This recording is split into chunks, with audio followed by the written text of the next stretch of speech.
You're looking at Otto's. It's a restaurant unlike any other, where ducks and lobsters get pressed, pans full of great shooting flames are the norm. It's not unusual to see champagne go out by the caseload. It's London's most magical dining room, and quite possibly its maddest. This is what it's like to eat there. So, we're sat down in Otto's. I'm joined by Jo Taylor, the ES Food magazine editor, and I'm also joined by Ellen Hansen, who is one of the owners here, along with Otto Tabas. So I think basically you're going to watch us have far too much to drink at lunch and see what we think about it. Good to go? Absolutely. Right. Otto's is not about a quick bite to eat. This is somewhere where meals are made to luxuriate over, where lunch can easily stretch into the evening and tables are never turned. We only do one sitting, so we don't rebook tables, so people have the whole evening to enjoy themselves for the whole lunch. There's no pressure on leaving. We follow a rhythm of customers, if they want to have 4 courses, stagger it. Our thinking was always, how would we like to go out and dine ourselves? Yeah. So that's always good, forefront of our thinking, how, what's enjoyable. I mean, I don't like to go to restaurants where you get told that you have an hour and a half or 2 hours for the meal, because that defeats the purpose of going out to eat, I think. Yeah, absolutely. Go out to enjoy it, not to be rushed. The restaurant is most famous for its pressed duck, a recipe invented in the 1800s, but until Otto's opened, was all but extinct in the UK. Opening in 2011 in a tricky financial climate, Otto's might not be here today if it hadn't gambled on the dish. When did the idea for a duck press come up? So Otto's talked about that forever, even before we opened the restaurant, because he worked at La Tour d'Argent in 1976 in Paris. Okay. So he always talked about the duck press, and I didn't quite know what it was initially, but he kept saying, we should do one table for service, and need this duck press, and I thought, okay. But obviously they're very expensive, so in the first sort of year and a half of opening, he didn't have the money to buy one. Easy. But eventually, we got a duck press.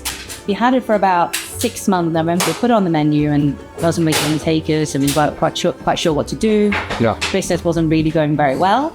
It was the duck that caught the attention of the Standard's legendary critic Faye Mashler. The restaurant delighted the famously demanding Mashler, and her review meant a struggling business was soon flourishing. Sometimes, when somebody's pressing the duck, we have this Viking helmet, which we get out. And it's like the whole restaurant gets engaged in the pressing. You might have 2 staff holding the press and not there for the banter. And so it sort of becomes a whole thing for the restaurant. Because actually it's very serious food, but the whole idea is you're meant to be celebrating or having fun, or...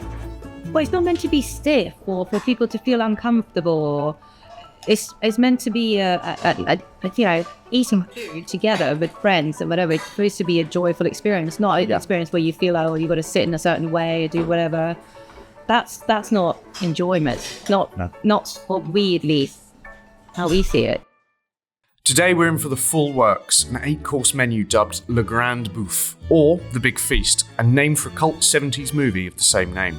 So it's an Italian movie about 3 men that plan on eating themselves to death. So I have, this is all Otto's thing, imagination. He's obviously thought, well, we'll do a Le Grande Bouffe. You're not going to eat yourself to death here. So, or please don't.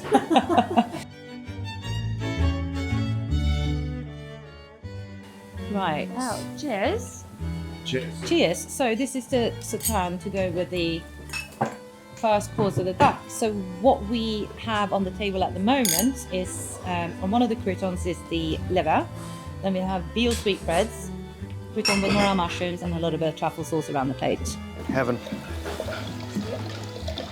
So I think what you've got is you have the richness of the duck liver, which is perfectly matched by that sort of truffle flavour, which is quite subtle. It's not like when you go to truffle now in restaurants, it's just used to whack you in the face. It's earthy, which I suppose is a bit of a cliche for something with truffles in. Oh, absolutely agree. Yeah, the sultanes really does it very, very well.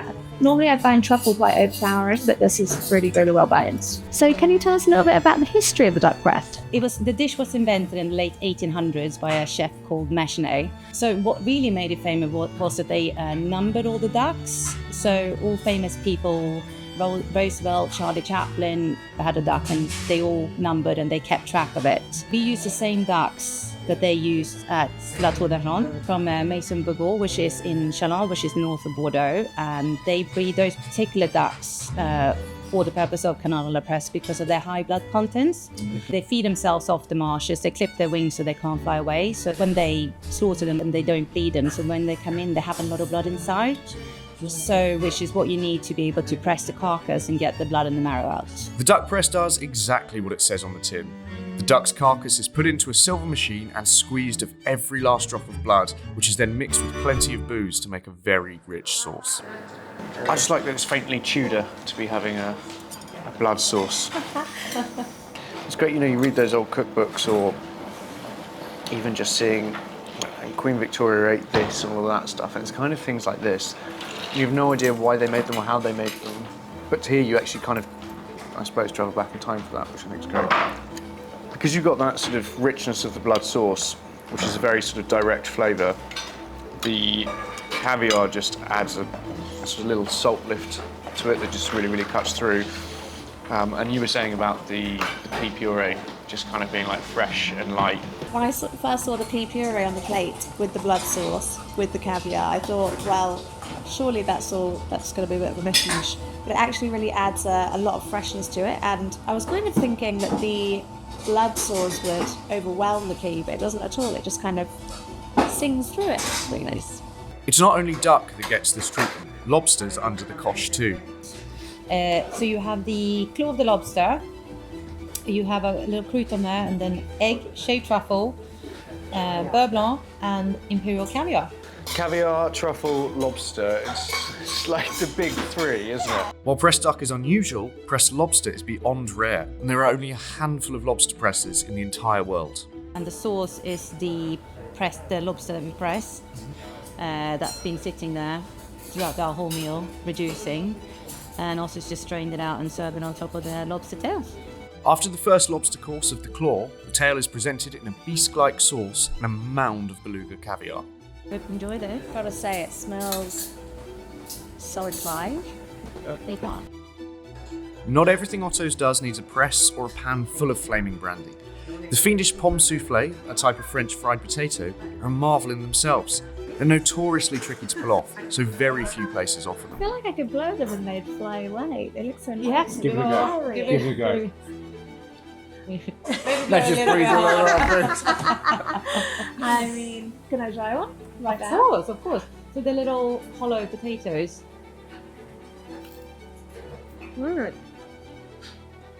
Walker's could never. You never see these. And if you do, it's a really, really good sign that that restaurant really knows what it's doing. First time here. What do you make of it? I mean, I eat out 5, 6, 7 times a week, and I've never seen anything like this before. Pomme soufflé, I mean, how is this the first time I've ever come across them? I don't know. And obviously the duck presses and the lobster press, and I think the care and detail that goes into the pairings and the wine and the service, it's just fabulous so far. I'm obsessed.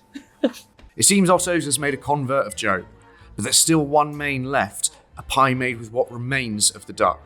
You get the idea. Come with an empty stomach.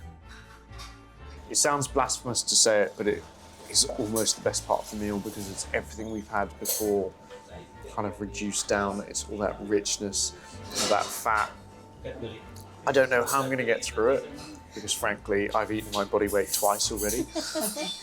But there's something there that's just so rich and delicious. You've been for a long walk in the cold. You come in and you had this, it'd be your perfect meal. For put, it's a crêpe Suzette, flamed tableside in litres of triple sec. A dish from the 1890s, elsewhere it would be a cliché, but at Otto's it makes perfect sense. Eating here does not feel entirely like being in the real world.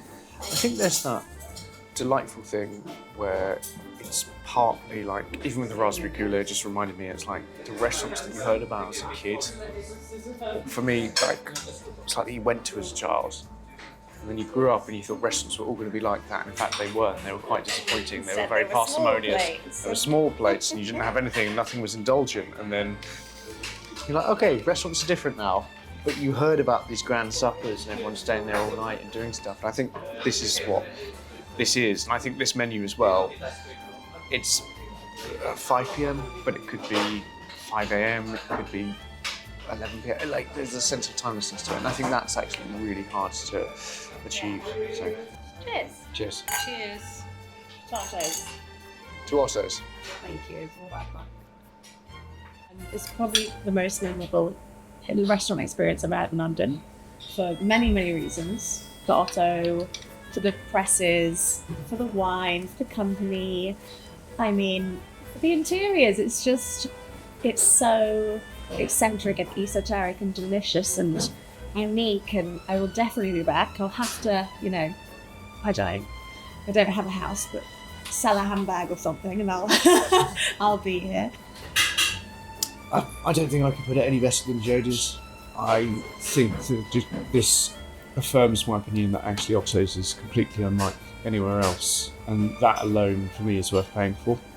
I thought it was extraordinary start to finish, and I think that you either fall into two camps of people who get it or you don't. But I think increasingly it would be so hard not to get it, and I think today really proved that. So 3 cheers for Otto's. Also, can someone call me a car because I physically can't walk?